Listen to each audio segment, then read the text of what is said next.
Johnny Hallyday sur son lit de mort, il ne pensait qu'à son album. France Gall chantait tout pour la musique et Johnny Hallyday vivait selon ce principe. Tout au long de sa carrière, le rocker a fait passer sa passion et son métier avant tout le reste. Concerts, tournées, enregistrements.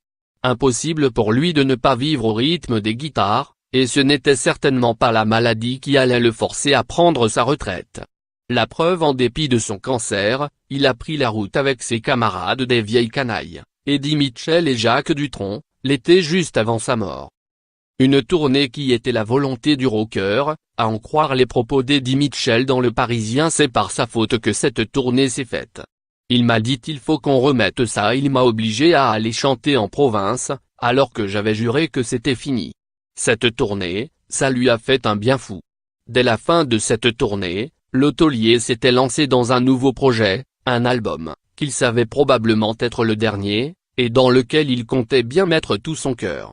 Et ce, jusqu'au dernier moment. Quand je suis allé le voir à la clinique, le 18 novembre, quelques semaines avant sa mort, N.D. et LR, je savais que c'était râpé. Ce jour-là, Johnny disait encore des conneries, ce qu'il savait très bien faire fait chier, je suis en train de faire un album et il me manque 2 titres. Il l'affirme, c'était son obsession, c'est quand même génial.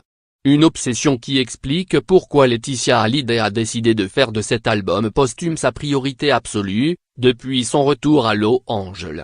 Même si, avec les problèmes engendrés par la succession de Johnny, difficile de savoir quand le disque pourra voir le jour. Crédit photo, agence Best Image.